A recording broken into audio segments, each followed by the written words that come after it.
Henao to the stage. CTO crossing in the peripheral, in the PAD, new tools and techniques. Steve? Just take the balloon. Take this Good out. morning. Let's get the balloon. Here are my disclosures, and also shameless plug for those of you that are involved in the SVS to have a deeper dive for this 8-minute talk. This is a 2-day affair.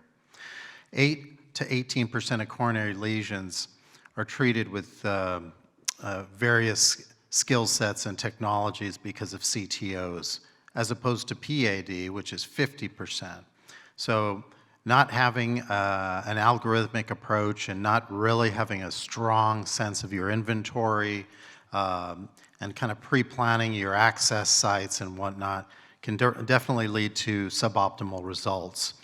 As we saw Venki working through this particular case, he mentioned that everybody should have their own type of algorithm, and this is just one example where, you know, traditionally folks would go in with an 035 glide, loop it, and then crank down through a subintimal channel, angioplasty, and stent it and be done with it. I think it's become more elegant now since the evolution of purpose-built wires, and so we're starting to see things, especially in the hands of vascular surgeons, where we're borrowing the ideas of cardiologists to get through CTOs in a more, I think, artistic and delicate way. Calcified lesions and using the physics of a higher tip load, such as an Estado or a Victory or Treasure, just give you a different sense of touch and accuracy so that you're not immediately going through the artery or into the subintimal plane, and then on and on and on here. You also see the tibial lesions can have much more unforgiving territory. As you go south down into the leg, it becomes more calcific, and obviously the diameters change substantially, so your strategies have to be a bit more delicate because the consequences can be severe. And then once you go below the ankle, well, you can completely turn someone into, you know, a non-healing wound to a completely dead foot. Years ago, I sat down and worked with my team to kind of get a sense of what Venki was talking about, which is our own algorithm based off of our own inventory. And I wanted to include catheter escalation too, not just wire escalation, in relationship to the above and below knee territories, whether or not there was a tortuous vessel, was I dealing with something soft or thrombotic, was it organized or highly calcific? And you can kind of see basically roughly what these choices are. And even to this day, it's slapped up on the wall because you may face a lesion and you're kind of scratching your head.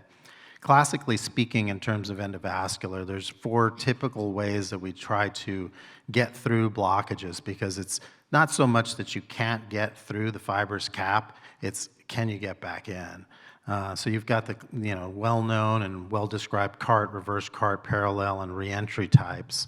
And so in doing a case such as this, where we've got an anterior tibial and dorsalis pedis, but a terrible heel wound, well, I'm shooting a 6 French 90-centimeter sheath up and over the bifurcation. So having not known this, I probably would have rather addressed this antegrade instead of up and over. So those are the kind of things, the whoops moments, like, oh, this is going to kind of be more difficult than it needs to be, and attempting to get down. You can barely see, I've got a Rubicon catheter into the posterior tibial, which is my target, and I just cannot seem to get that to behave, so I just kind of figure maybe I'll cross the pedal loop and work on it that way and reperfuse the hind foot. I've got a Xi'an black wire that's slithering up. Again, knowing your wires, what they do in your hands, how they can get you into the territories are extremely helpful. And then ultimately I switch up to a Mongo and kind of get up to that point. But once you do this, then you know that you're probably too long, considering I'm up and over, and so I'm going to have to try to figure out a way to kind of get down directly to it. In the meantime, you saw a proximal dorsalis pedis lesion, and I went ahead and just modulated that, angioplastied it, and gave me a little bit more confidence that at worst, I'm going to have some backflow through the lateral plantar and hopefully get to that heel. But I was really pretty stubborn about, well, no, I really want to get that posterior tibial open. So I'm following that wire and using it as a guide of sorts, and then, you know, working that over and getting a pretty reasonable result at the end, which was the whole idea. So, I mean, when you have these algorithmic approaches, it seems very academic and very static, and, but when you're, like Mike Tyson said, everybody's got a great plan until you get whacked in the face. It's really important for you to understand that this is more of an art, and you've got to have to be able to improvise and move and flow, and it is very much a team sport. If you have people around you that don't know the inventory, don't know how to work the basic devices, everything is herky-jerky, you're going to have mediocre results. So, when you have a whole team, like, I'm sure Eric's got a bunch of rock stars in his OBL, and that translates. But at the end of the day, you should be looking at something algorithmic, at least to start. And this is a great paper from Subhash Banerjee that I recommend all of you pull and read, because he's got a lot of nice thoughts in there.